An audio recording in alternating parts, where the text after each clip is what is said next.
Sini, Cuk. Kan yang buka lu, bukan Gue datangnya pas duet-duet Maut Maut. Kembali lagi di Duet Maut. Kelamaan anjing. Duet-duet Maut Maut. Kursinya, rodanya udah cacat, Cuk. Iya, nggak pernah dioliin, tidak pernah dilumasi. Tidak pernah di loop. I'm coming in dry. Harusnya tuh tadi konsepnya gue ngelunyur datang terus ngomong. Lunyur bahasa apa, Cuk? Terus apa dong? Gelinding. Ngelunyur datang ngomong duet-duet Maut gagal tapi anjing. Rodanya kering. Iya, rodanya kering Dia tadi coming in lumasi. dry. Harusnya kasih lidah dulu ya. Tuh. Jadi kami kembali dengan konten yang membuat hati Anda panas, pikiran Anda panas. Mungkin, oh ini kata kalimat yang dulu Apa? yang kita selalu ucapkan, tidak kontroversi buat kalian tapi kontroversi buat kami. Kalau gitu kenapa di-upload, Cuk? Nah, kita akan mengangkat sesuatu yang mungkin sensitif. Apa ini episode paling sensitif mungkin ya? Mungkin. Kami tidak tahu, Anda yang menilai. Iya. Nah, kita akan Tergantung stripnya 1 atau 2. Sensitif kan? kita akan membahas tentang atraksi di jalan raya. Wah, Wah, apa ini? apa ini? Tokennya di jalan Apa ini? atau badut cirkus Tapi sebenarnya kita itu bukan mau membahas apa yang mereka lakukan, tapi penyebab kenapa mereka lakukan. penyebabnya adalah karena mereka menyengajakan diri memulai atraksinya, Cok. Itu penyebabnya. Ya, tapi ya bukan begitu maksudnya, tapi Ada engineering di balik itu. ada audiens yang meminta mereka untuk melakukannya terus-menerus. Ada market demand di situ. Iya, ada market demand sampai-sampai kalau Anda tidak melakukan atraksi, Anda tidak laku lagi. Wah, Wah. Ini. Tapi di sini perlu digarisbawahi, seperti halnya handphone yang tidak punya notes maka tidak akan laku.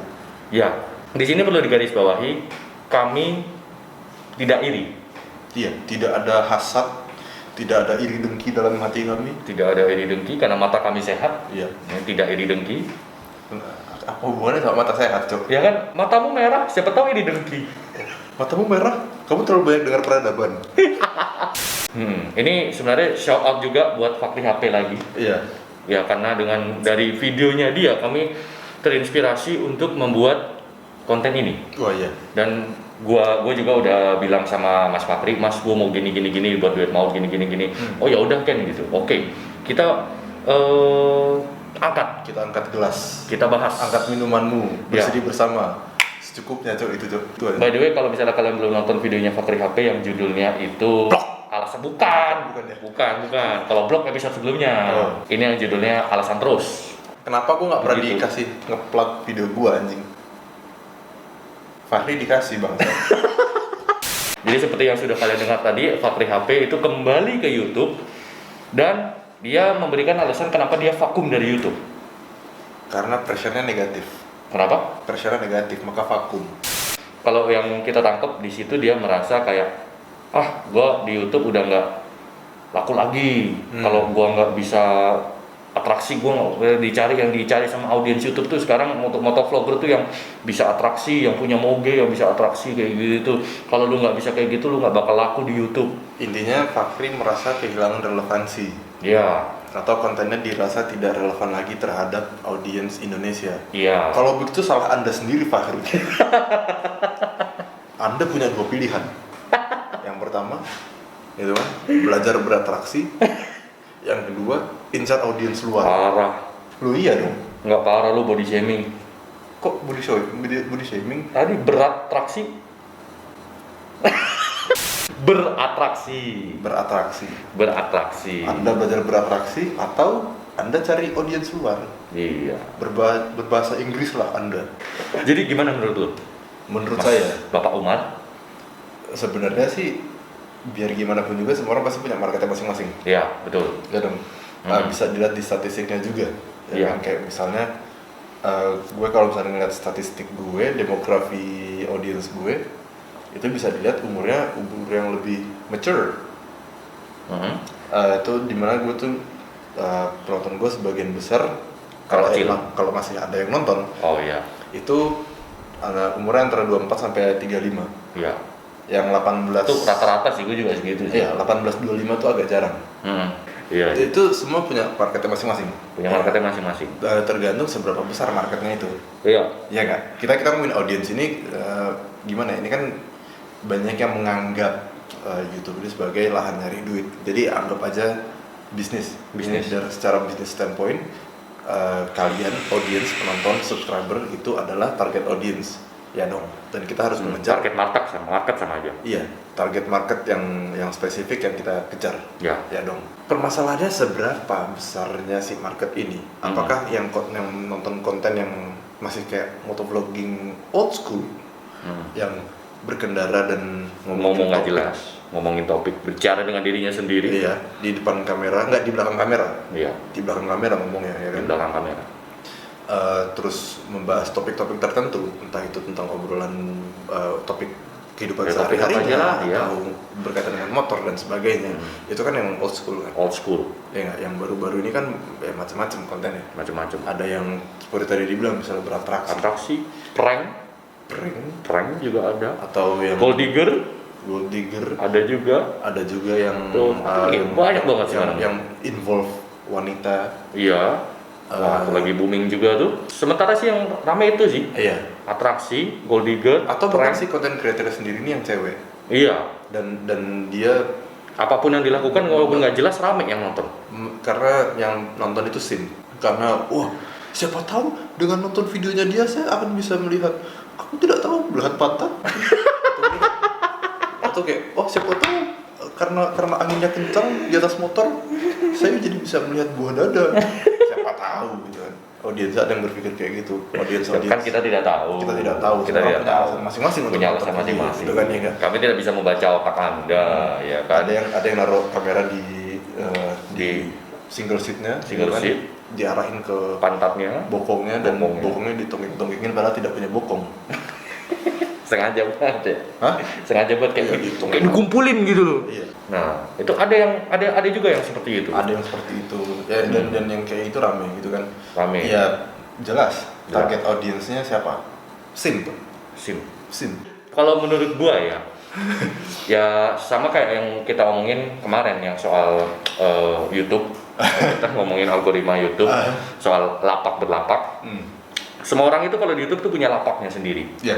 Ya kan, dan mereka juga nyediain istilahnya kalau lapak berarti barang dagangan mereka apa yang sesuai dengan market mereka, Dan semuanya punya pelanggan setia. dan semuanya punya pelanggan setia. Contohnya kita punya pelanggan setia yang mutual. Dito Bagaskoro, shout out untuk Dito Iya. Bagaskoro. Itu Baskoro. Di default di Instagram juga ada tuh dia. Iya, di Instagram, di YouTube, Tapi dia jarang loh komen di gua sekarang. Anda kami Anda notice. mana saja. Anda kami notice loh. Ketika Anda hilang, Anda kami notice. Iya. Ntar Anda muncul, kami nggak kita cuekin lagi. Enggak, tapi si Dito itu gue kasih shout out karena dia nangkep referensi video gue. Iya, bagus. Yang Dito Dito, Bagaskoro, Anda hebat. endorse kami. Ya begitulah. Kalau menurut gua kurang lebih kayak gitu. Jadi apa yang mereka lakukan, entah itu mereka mau ngeprank, mereka mau atraksi, wili-wili di jalan raya atau menjual daki. Jadi istilahnya apa yang mereka lakukan itu kayak tadi gue bilang itu sesuai dengan permintaan pasar mereka. Misalnya ngeprank, udah kita bahas ngeprank ya. Iya.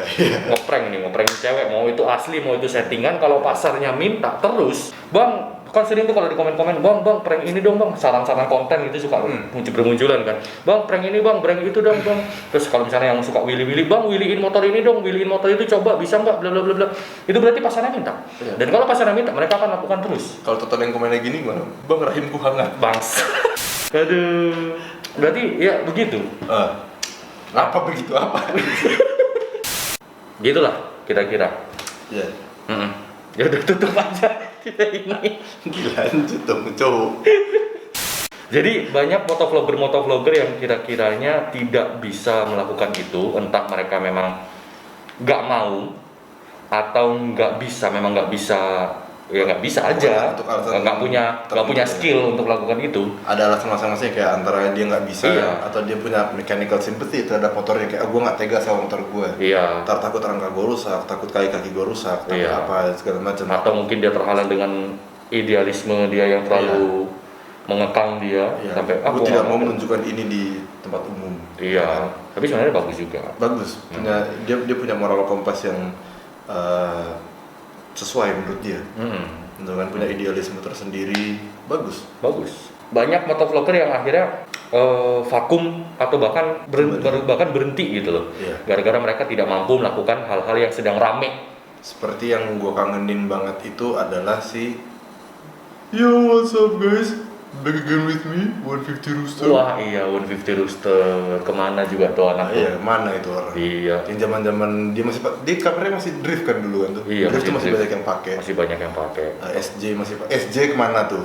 SJ iya. Iya SJ si bule gila itu. Tapi sebenarnya nggak jarang juga motovlogger yang tidak mau dan tidak bisa melakukan itu, tapi tetap ramai. Karena mereka berhasil ngumpulin audiens mereka sendiri. Iya. Contohnya kayak siapa, kayak Gus Ali. Oh iya. Gus Ali dia nggak bisa wheelie, dia bahkan naik motornya sendiri aja belum seberapa bisa, kayak kan. Terus siapa lagi yang salah satunya juga Fakri HP. Fakri HP itu masih gayanya masih old school banget. Iya. Dia masih motovlogging dengan naik motor dengan kamera dan bicara sama dirinya sendiri. Terus Bahkan editingnya juga masih editing old school yang cuma editingnya modal masih kan. iya. Karena editing masih zaman dulu banget. Tanpa back sound, tanpa apa. Cuman editing yang paling bagus itu cuma di intronya dia doang. Iya. Dan kelamaan intronya. Iya, panjang Panjang. Kedewon, Intromu Cok. kepanjangan. Intromu kedewon, Cok. Selalu tak skip intromu. Iya. Gak penting, Cok. Iya, Cok. Matamu. Narsisme. Blok. AJ Gang. Ajegum. Ajegum. Ajegum gak usah di Inggris-Inggris. Kang Jai, ya. Iya. Kang Jai juga masih editingnya masih gitu-gitu aja. Iya. Dengan editing yang cut. Ya, jump cuts yang Jump ya, cut old yang school. yang old school. Ada yang comeback dari yang motovlogger lama juga. Siapa? Aka. Dokter Aka. Waduh, ngupload lagi. Ngupload lagi, Cok. Wah, gue tidak tahu loh. Tenggelam mungkin. Mungkin tenggelam. Algoritma YouTube biasa. Algoritma YouTube tidak berpihak pada kami. Atau thumbnailnya yang kurang menarik. Thumbnail yang kurang menarik. Iya, kurang dengan clickbait. Makanya kalau upload tuh diinfoin di IG. Dokter in- Aka. Infonya nggak ada. Kan saya mau nonton buat dislike. Saya Nggak, bahkan buat nge-like dong, video buat saya nge-like. sendiri, saya dislike sendiri. Video saya sendiri. Berarti kalau di video lu ada dislike cuma satu berarti lu ya? Iya.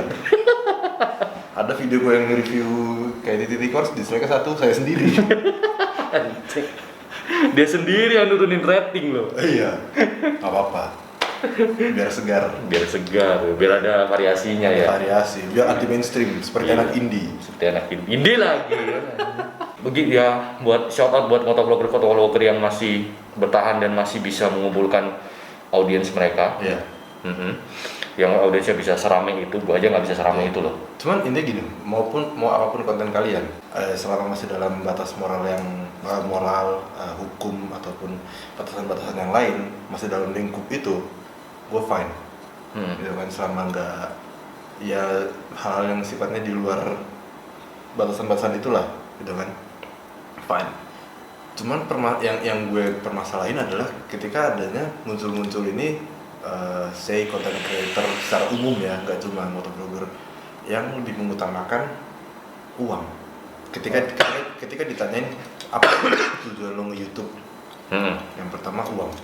Yang pertama uang. Yang dikejar uangnya, gitu kan, bukan hal-hal lain. Kayak misalnya ini gue nge-quote dari Felix Schellberg. Bagi anda yang tidak tahu Felix Schellberg, kemarin sudah dibahas siapa Felix Schellberg. Anda sudah saya kasih kesempatan. Bodoh. Bapak Felix, endorse kami. Dia nggak ngerti, so dia orang Swedia. Kenapa sih lo harus nge-YouTube? Hal yang paling lo kejar itu adalah uang.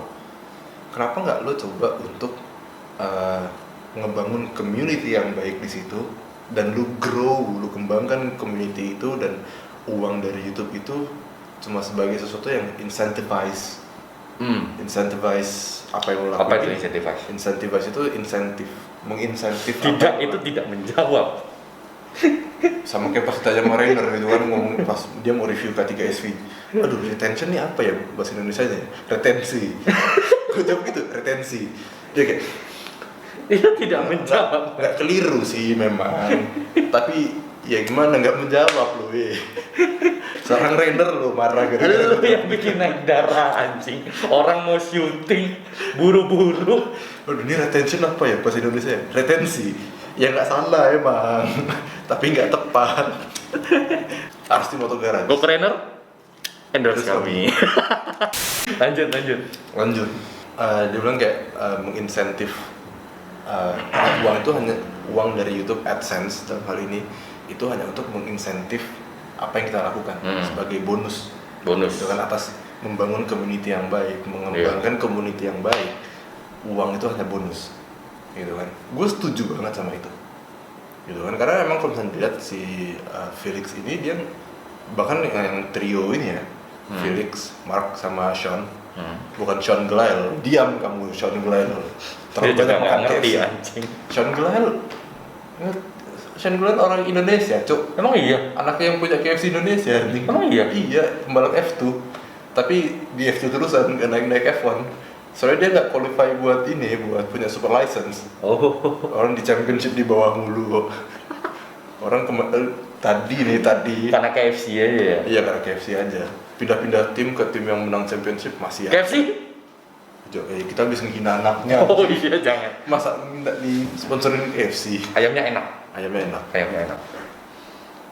Aku cinta KFC. lanjut. Kecuali kalau AW mau bayar kita, AW enak. AW Mozanya enak.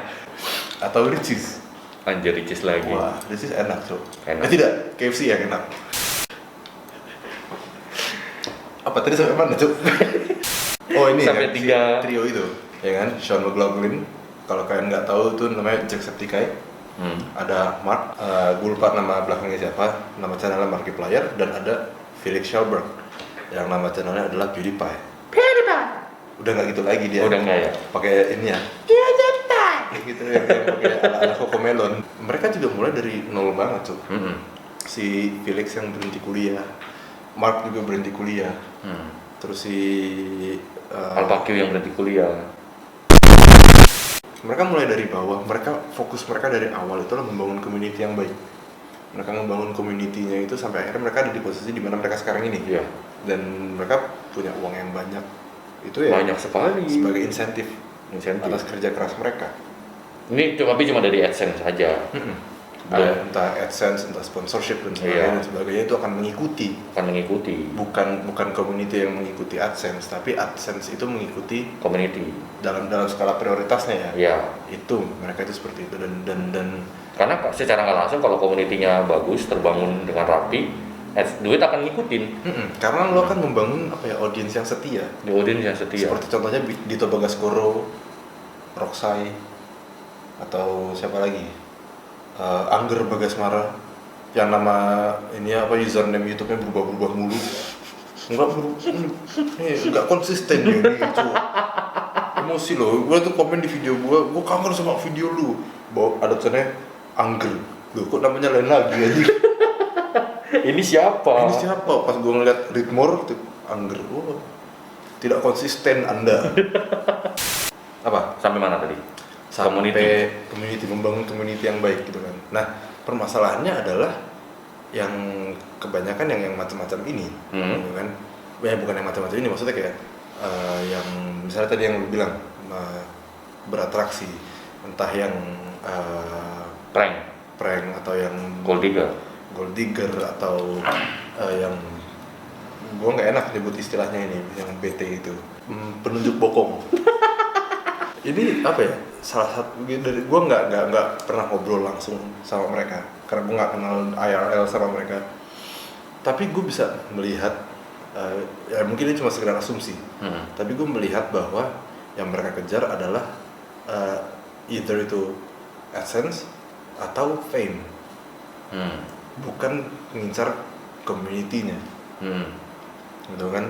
Ayo subscribe, bla bla bla bla bla bla bla bla bla. Kenapa harus begitu gitu loh? Iya, paham. Dan sayangnya menurut sudut pandang Fahri ya, sayangnya yang seperti itu yang diturutin sama audiens.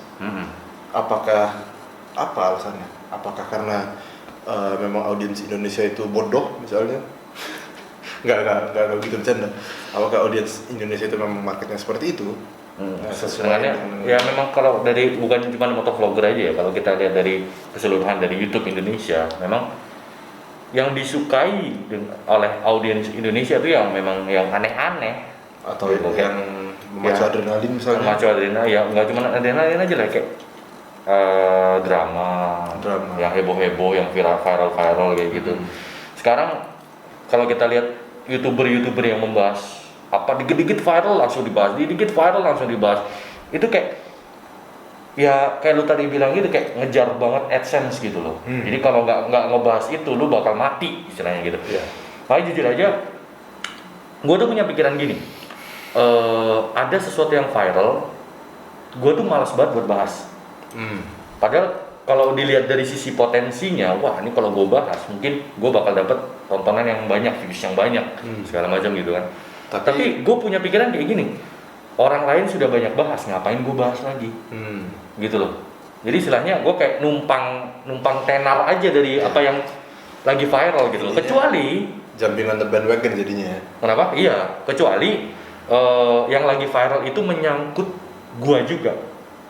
Contoh kayak waktu dulu tuh ada crash antara NMAX dengan pengendara CR-V. Tahu kan lo? Itu sempat viral kemana-mana kan, di repost sama siapa aja.